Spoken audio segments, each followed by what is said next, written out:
Kalbimizde bulunan nefsi hastalıkları çıkar. Onun yerine kendi sevgisi, kendi yorgunluğu, kendi aşkıyla. Ya Rabbi, bizi kendine sahip. Bestel'in düzenlemiş olduğu şehitleri anma gecesine hepiniz hoş geldiniz. Biz inşallah layık olmadığımız halde fevkimizin üstünde, haddimizin üstünde şehit ve şehadet kavramlarından bahsetmeye çalışacağız. Şehit kelimesi lügatta, Arapça lügatta tanık demek. Türkçe ifade edersek tanık demek. Gördüğü herhangi bir olaya rast geldiği, gözleriyle gördüğü, kulaklarıyla duyduğu bir olaya, bir vakaya şahitlik etmek demek, tanıklık etmek demek.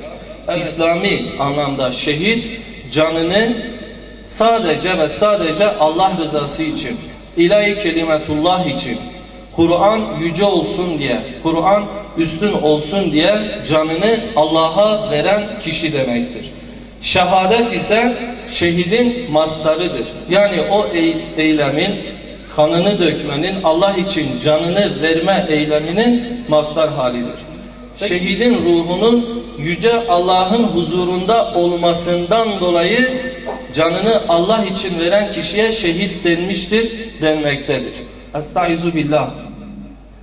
وَلَا تَحْسَبَنَّ الَّذ۪ينَ قُتِلُوا ف۪ي سَب۪يلِ اللّٰهِ اَمْوَاتًا. Hesap etmeyin, sanmayın. Allah yolunda öldürülenleri ölüler hesap etmeyin. Öyle bir hesabınız olmasın. Eğer Müslümanlar, Allah'a iman edenler Allah yolunda cihad ederler, Allah yolunda savaşırlar. Kafirler ise tağut uğrunda savaşırlar. Fermanı vardır.